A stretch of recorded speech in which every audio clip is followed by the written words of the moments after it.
thank you all. It is great to be in De Pere, Wisconsin. Thank you. Now, I want to give a couple of notes of gratitude here because this is not possible, of course, without all of you. And I want to thank the CEO of Amerilux, Kurt. Where's Kurt at? Thank you, Kurt, so much for being here, and thanks for doing this. This is a great American manufacturing company, and we want to promote American manufacturing on this campaign. We're going to bring it back and bring it back better than ever, thanks to Donald Trump's leadership. And I'll say I'm thrilled to be joined here by my lovely wife, Usha. Usha, thanks for coming around with us today. She always gets a little embarrassed, but why not embarrass your wife, right? Take the opportunity. I'll deal with the consequences later. We've got the great, and I really mean one of the great United States senators in the entire country from the state of Wyoming, John Barrasso. John, thank you for being here.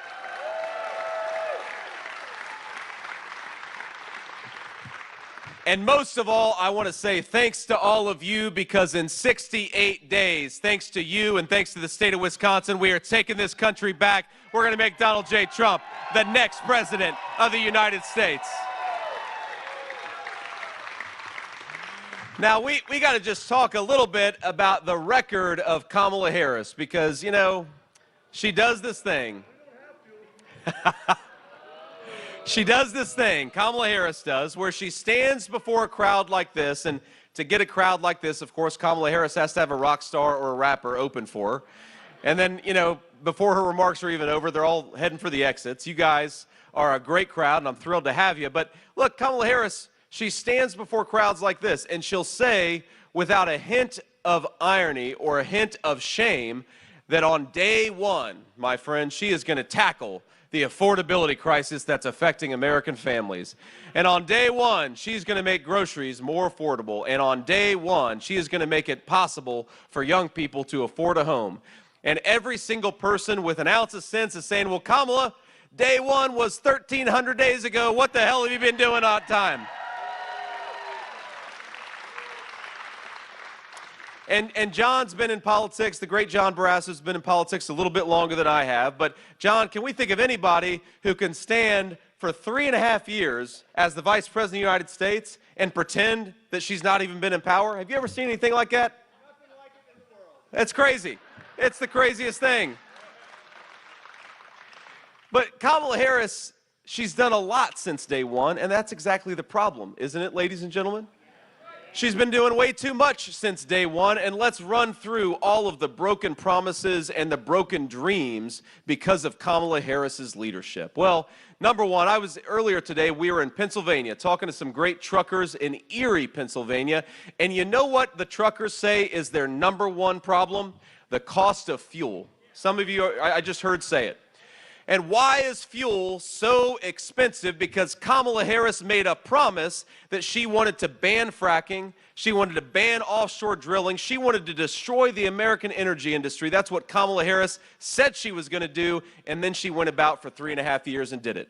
And now our truckers are paying too much for fuel, but it's not just our truckers. We all know that because our truckers bring everything to market, they bring the groceries to the grocery store. They bring the lumber to the construction site. If the truckers are paying more for fuel, we're all paying more for everything. And that's exactly what Kamala Harris has done. So how about this, Kamala Harris? Why don't you stop destroying American energy? Why don't you stop buying energy from tin-pot dictators all over the world? Let's buy American energy from American workers right here at home, and let's start doing it now.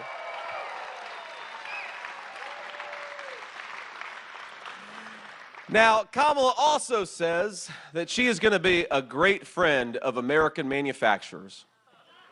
She's going to be, but for 3.5 years, she hasn't done anything. Kurt, has she been a good fan of and a good friend of American manufacturers? Negative, exactly. To the workers out here, has she been a good friend of the American working man and woman? No. Absolutely not. Because look, Kamala Harris made a very dumb decision to try to ship all of our jobs overseas and to use your tax dollars to subsidize products not made by Americans, but made by the communist Chinese. It was Kamala Harris that implemented the EV mandate. It was Kamala Harris that implemented the policies that shut down American energy. and instead wants us to buy energy from random people all over the globe. And it's Kamala Harris who, in the name of the Green News scam, wants to take your tax dollars and buy cars that are made in China. I think you ought to drive whatever the hell you want, because this is America, and that's what we believe. And by the way, if you're buying whatever car you want, you're going to buy cars made by American workers, because those are the best cars in the world. It's very simple. Now, it's funny, I talked to the president earlier today, and he says hello.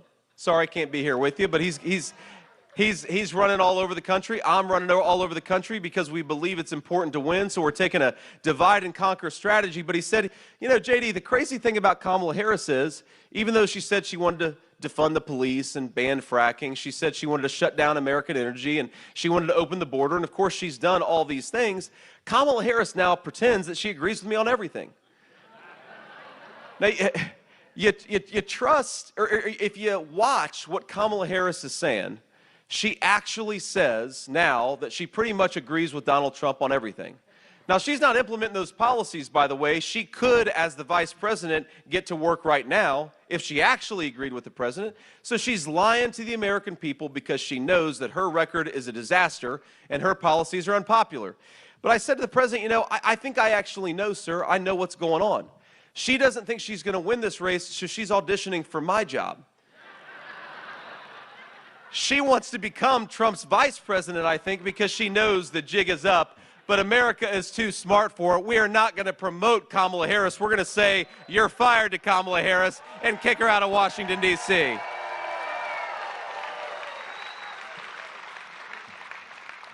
So I want to just tick through what her policies have done to the American people, and then I want to tick through what Donald Trump's policies have done and will do again for the American people. You know, 60% of Wisconsin businesses aren't hiring right now. That's because of Kamala Harris's policies. Is that a good idea? 70% of Wisconsin workers say that their pay has not kept up with the price of housing and the price of groceries. Is that a good thing? Over $11,000. That is what it costs the average Wisconsin family to buy today what they could have bought 3 years ago. Is that a good thing for Wisconsin families? And so Kamala Harris now wants a promotion. Are we going to give it to her? Absolutely not. We're not going to give it to her. Now, Kamala loves to talk about her tough-on-crime experience. She says that she was a tough-on-crime prosecutor. Well, you look at the record. The record of Kamala Harris is that she has been the best friend to the Mexican drug cartels that they have ever asked for. And you ask, why are our communities flooded with fentanyl? It's because of Kamala Harris. And why is it that hospital wait times have gone up? It's because Kamala Harris let in 25 million illegal aliens. And why can our municipal governments not afford to pay their police officers? Because Kamala Harris has got them paying for the health care of illegal aliens. This is not a program, ladies and gentlemen, that works for American workers. This is a program that works for people who shouldn't even be in this country in the first place. And Donald Trump, by the way, Donald Trump has got a different message to the 25 million people who are here in this country illegally. Pack your bags. You're going home in 6 months.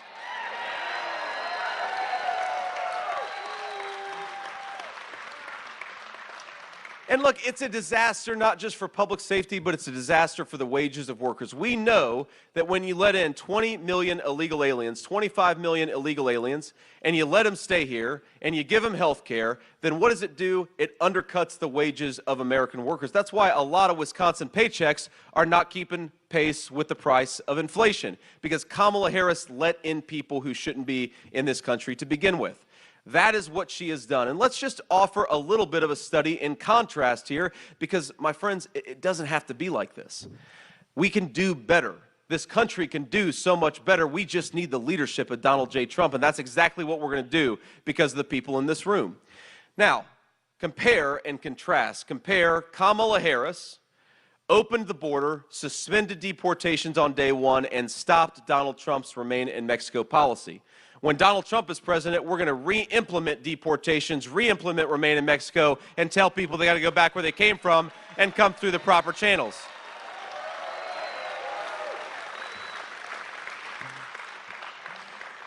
Kamala Harris shut down American energy, raised the price of gas and utilities on American families and American manufacturers. Donald Trump's message and solution is simple. Drill, baby, drill. Open up America's energy markets and get it from our own workers. Now, Kamala Harris wants to tax the people in this room to send money to Chinese-made electric vehicles. Donald Trump wants people here to keep more of their own money and to buy products that are made right here in the United States and stamped with Made in USA.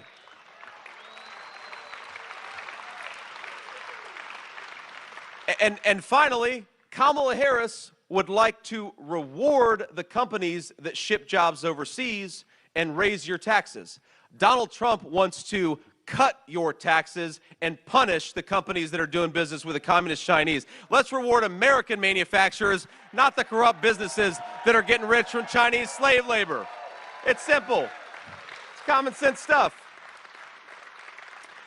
So I want to take some questions from the media here in just a second, but I want to leave you with one final thought here because, you know, getting to run for the Vice President of the United States is the greatest honor of my life. It's the coolest thing. I get to fly around and drive around and see this country from a totally different perspective. And let me tell you the good news.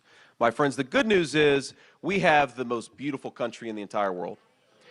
The good news is we have got natural resources that are the envy of the entire world. It's amazing. The Chinese and the Russians would kill for the stuff that we have right here in Wisconsin and all across our great country. We have the best workers and the best families anywhere in the world. And by the way, we've got the proudest cultural and historical traditions I believe that exist anywhere on the face of the earth. That is what we have going for us. The only thing that is broken about this country is our failed leadership. And that's why we got to fire Kamala Harris, replace her with Donald J. Trump, and get some leadership in this country that is equal to the job of leading the American people.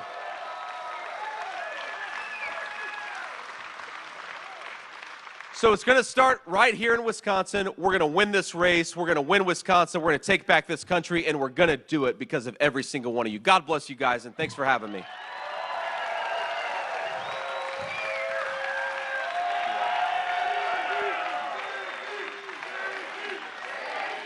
Thank you. Thank you, thank you, thank you. Here, y'all want to see me take some questions from the media? All right. Let's do it. Now, I always say I'd like to start with the local reporters and the local TV channels if we can. So let's start there, and we'll take some questions from the national folks after that. Senator Vance, Carl Winter from NBC 26 here in Green Bay. Hey, Carl. Robert F. Kennedy Jr. will remain on the ballot here in Wisconsin. The Wisconsin Election Commission says, despite him trying to get off of it in swing states. How do you think that affects yours and former President Trump's campaign? Well, first of all, are we thrilled to have the endorsement of RFK and Tulsi Gabbard? We are.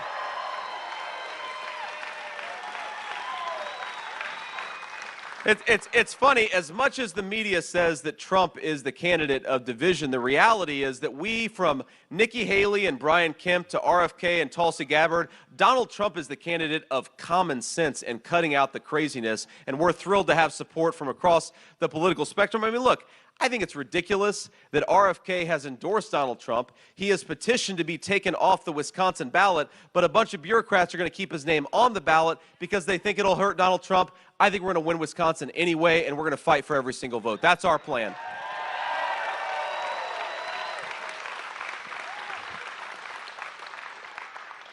Next question. Hi, Senator Vance. Paul Stino from CBS here in Green Bay. The Harris campaign, in their campaign commercials, when they have, campaigns, they accuse you guys of kind of catering towards rich people more so than middle class when it comes to your economic policies. When you hear that argument, what's kind of your rebuttal to that, or what would be your counter argument to their claim right there? Thank you. Well, look, my counter-argument is that Donald Trump is a president for every American citizen, rich or poor. We just want people to have a good life in this country that all of us love. It's that simple. Now, when she says, look, she says that Donald Trump and me are the candidates of rich people, here's my response to that. First of all, I grew up in a poor family, and I grew up in the kind of family that suffers when Kamala Harris and people like her don't do their jobs. And let me just give you one example. We know it gets cold in Wisconsin, right? A lot colder than it does in Ohio. You guys are tougher up here than we are down a little further south. And look, during a cold winter, I have been on the receiving end of not having enough money, and where my grandmother would say, well, honey, we just can't turn on the heater tonight. We can't afford it. And so maybe you sit in front of a space heater, or maybe you just throw on a few extra blankets. And that's what a lot of American poor families deal with during the depths of a cold winter. I believe that if you work hard and play by the rules, we are the richest and most prosperous country. Rich or poor, you ought to be able to turn your heater on and heat your homes in the winter. Is that a simple thing that all of us believe in? Now, clearly, Kamala Harris doesn't believe in that because she has pursued policies that are making electricity and utilities go up by 30, 40, and 50%. So when she says that she's the candidate of the little guy can't afford to heat their homes because of Kamala Harris's policies. The little guy can't afford to put groceries on the table because of Kamala Harris's policies, and the little guy can't afford to buy a home because of Kamala Harris's policies. She is the president of a corrupt leadership in this country. Donald Trump is the president of the people, and that's why we're going to win.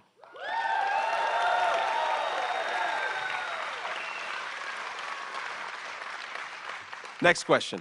Senator Ben Crumholz with Fox 11 in Green Bay. What do you want to see happen with abortion? Well, what I want to see happen with abortion is that each state, and this is President Trump's view to be clear, each state ought to make their own abortion policy, okay? Wisconsin's going to have a different view than California. California's going to have a different view from Alabama. And what the president has been very clear about is he wants the voters to make those decisions in each individual state, and his government is going to focus on lowering prices for American families. His government is going to focus on closing down that southern border and stopping the flow of fentanyl and crime into our communities, and his government is going to focus on bringing peace and stability back to the world. I recognize that a lot of people don't agree with my views on abortion. A lot of people may not agree with President Trump's views on abortion, and I think that's why what the president has said makes a lot of sense. We need to let the voters of the individual states make these decisions. Now, by the way, that is not Kamala Harris's view. Kamala Harris wants to shut down Christian hospitals who don't agree with her radical agenda. Kamala Harris would like to force taxpayers to pay for late-term abortion, and I think that's despicable, certainly despicable to make taxpayers pay for it.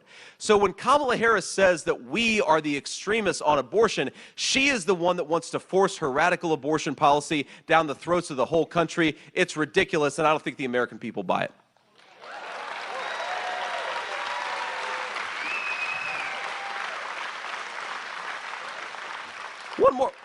One more point on this, because it's so important. Look, the President of the United States, Donald Trump, believes in American families, and he wants Americans to be able to raise a family in comfort and stability. And I do think that we have become in this country, thanks to Kamala Harris's policies, anti-family. Who wants to start a family if you can't afford a home? Who wants to start a family if you can't afford groceries? Who wants to start a family if you feel like the President of the United States is not looking out for your interests? That is what Kamala Harris has done to this country. President Trump wants to give women and families choices. Let's have a pro-family country. Let's make it easier to bring new life into this world, and let's be a pro-family United States of America. That's our vision. We're going to fight for it.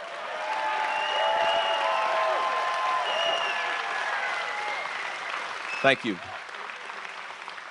Next question. Hi, Senator. Jason Zimmerman from Action 2 News. First of all, how do you solve the crisis between Israel and Hamas and put an end to that conflict? And how concerned are you about the tension building between Israel and Iran right now?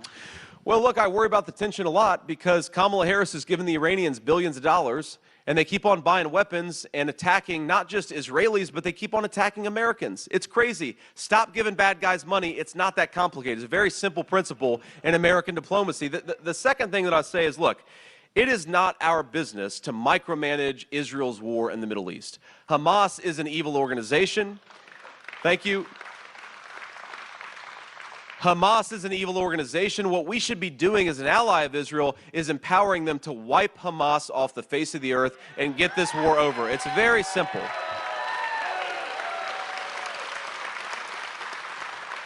I think the problem with Kamala Harris's policies is it's like the dumbest of two possible worlds, right? You're saying that you want to, that's Kamala Harris for you, but you want to prolong She's saying that she wants the war to end as quickly as possible, but she refuses to provide the necessary stuff so that Israel can end the war as quickly as possible. She says that she cares about innocent civilian casualties, and I do too. I don't want innocent people to die in this conflict. The solution to that, though, is to give people precision weapons that minimize civilian casualties and let Israel destroy Hamas and get this thing over once and for all. That's simple. Kamala Harris is pursuing the worst of all possible worlds. Donald Trump's going to bring some peace and stability and some common sense back to the United States of America foreign policy.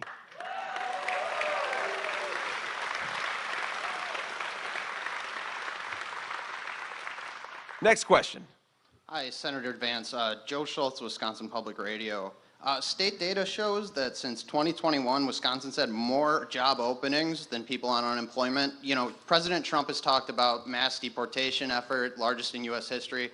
Does that run the risk of worsening the state's labor shortage? Well, look, we don't just want job openings, we want good job openings that allow people to provide for a family. And when you import millions upon millions of illegal aliens and you put them in the front of the line of American citizens, you destroy the economic foundation that allows the American people to get ahead in their own country. I do not buy for a second, do any of you buy for a second that the Kamala Harris economy has been good for American workers? Nobody buys it. Inflation has failed, wages have failed to keep pace with the price of groceries, the price of housing. So you've got people working harder and harder, feeling like they can't get ahead. They're in fact falling further behind as they work harder and harder. That is not an economic record to be proud of. And it's interesting that back when Joe Biden, remember him? He's still our president, technically. But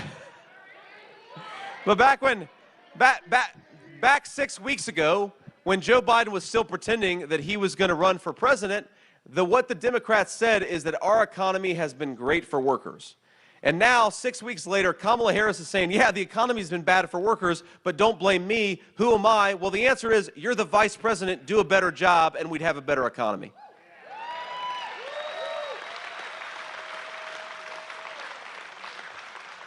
Next. Aaron Palish with CNN. Thanks for taking my question. You're speaking at the Firefighters Union. You're speaking at the Firefighters Union convention tomorrow in Boston. I want to ask you a labor question, if you don't mind. Sure. 131 Republican members of Congress last year co-signed a bill supporting a national right-to-work law. I'm wondering how you feel about that law nationally. And then here in Wisconsin, there's also a right-to-work law. Over in Michigan, they repealed a right-to-work law that went into effect earlier this year. Wondering whether you support Wisconsin's policy to keep it or Michigan's to repeal it. Well, look, I'm not going to comment on what Wisconsin should do. Wisconsin ought to make its own decision on this, and Michigan ought to make its own decision on this. I did not sign on to the national legislation that you're talking about. And my view is the best thing for American workers, union and non-union alike, is rising wages, investing in American manufacturing, and investing in American workers, closing down that southern border. That's what workers need more than anything else. Safe communities and high wages, and that's what we believe in. So my message to the firefighters, it's been my same message to the police union. Of course, pretty much every police union in the country has endorsed me and President Trump. My message is, we want you to have safe jobs. We want you to be able to do what you can and do what you need to do without being destroyed by our public leadership. And we want you to have good wages for a fair day's work. That's true for the union workers, and that's true for the non-union workers, too. Next question. Yes, sir. Senator Vance, Garrett Tenney, Fox News. Opioid epidemic hits close to home for you. And we've seen over the last 4 years how every state has become a border state. Looking ahead, if there is a second Trump administration, what more would you do to address the opioid epidemic along the border, rather, or beyond just the wall? Would you be willing to go directly after the cartels in Mexico, in China, and how would you do that? Well, look, I adhere to President Trump's very simple principle. Kamala Harris wants to let the Mexican drug cartels do whatever they want and go to war against American law enforcement. I think we ought to empower American law enforcement and go to war against the Mexican drug cartels. It's one of the biggest terrorist organizations in the entire world. We cannot let them operate freely in our country.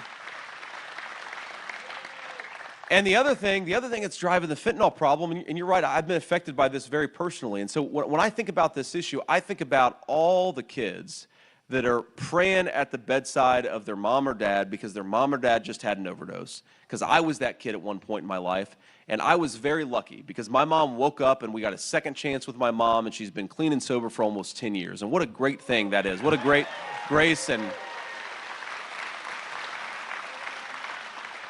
Mom was going around the campaign trail with me actually the last couple of days. She had a very good time. And, you know, again, I would not have had that second opportunity with my mom if the poison that's coming across today was coming across 15 years ago. We would have never gotten that second chance. And that's what I want. I want more American children to have second chances because we know addiction is a terrible scourge. And some people, they're able to kick it 2 days after they get that habit, and some people it takes years of getting back on the horse, falling off the horse, and getting back on. We just want to promote as many second chances as possible. And here's something else we have to do other than go to war against those drug cartels. We have got to tell the Communist Chinese Party, stop manufacturing this garbage and sending it into our country.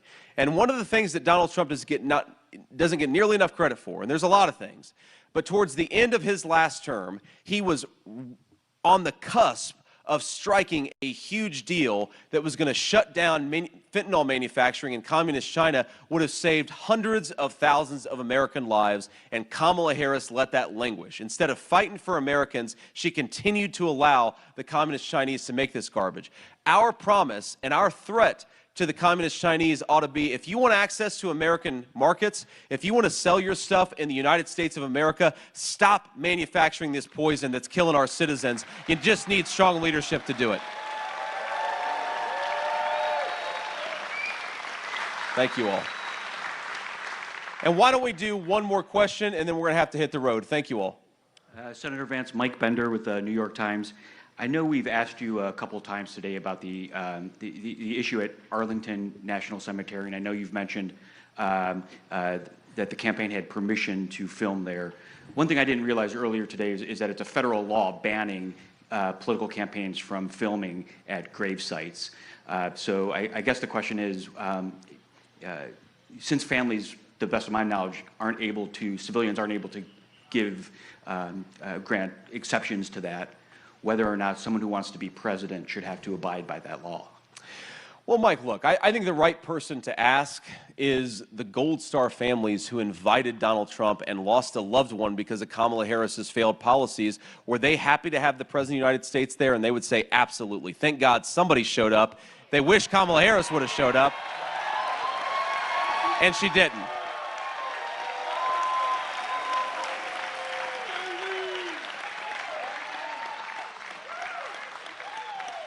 I mean, you guys in the media, you're acting like Donald Trump filmed a TV commercial at a gravesite.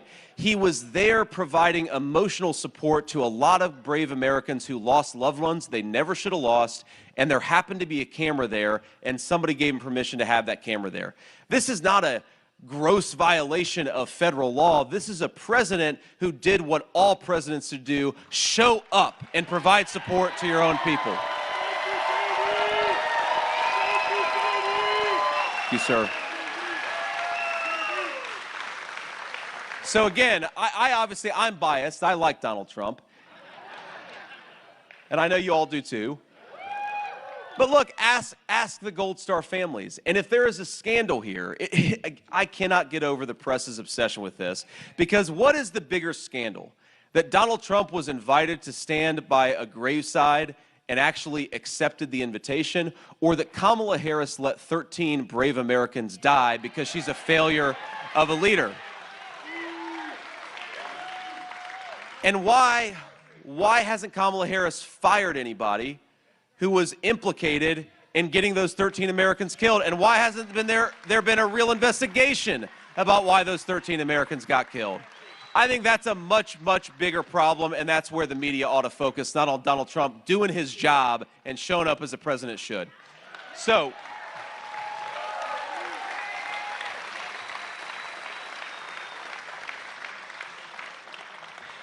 I want to leave you with just a thought, because, you know, the media focuses a lot on what Kamala Harris said at the DNC. Did you all watch Kamala Harris's DNC speech? I knew what the answer was going to be. You all are smarter than I did, but I'm in this business, so I had to watch at least some of it. And she talked all the time about joy, about how joyous she was and how joyful she was. And as I was watching her, I was reflecting on the fact that 65% of our fellow citizens think the country's heading in the wrong direction. And a lot of our fellow citizens, especially the poorest Americans and a lot of our middle-class people, they can't afford food. They can't afford a place to live. They're young people. I mean, young Americans want to be able to buy a house, and they can't afford it. And I thought to myself, Kamala Harris has been president, vice president, I should say, for 3.5 years. And let's be honest, she's practically been the acting president because we all know Joe Biden isn't home. She's been the acting president for 3.5 years in this country, and her citizens are suffering. She should not be feeling joy. She should be feeling shame. And she should be looking herself in the mirror and asking how she could do a better job. And what we have in our campaign, it's not this fake joy of Kamala Harris. It's the very real hope that the best days of this country are ahead of us. And you know why the best days of this country are ahead of us? Because of you.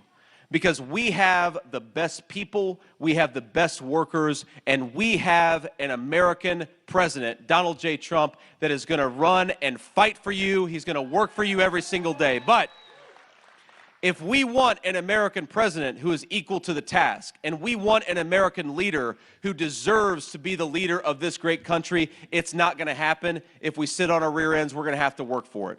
And so what I want you to do is get out there and tell every person you know why you're voting for Donald Trump. Get your friends and your family to the polls. Drive, your elderly folks, your mom, your dad, get them to the polls. Do everything that you can. Because while the corrupt media and the bureaucrats and the people who have gotten rich off of American decline, they have chosen their candidate, and it's Kamala Harris. We are the American people, and our candidate is Donald J. Trump. Let's get him across the finish line, and let's do it together. God bless you, and thank you for having me. Why don't we know these United States, we're the ones who need it worst. Let the rest of the world help us for change, and let's rebuild America first. Our highways and bridges are falling apart. Who's been things to be done all over the world, I bet.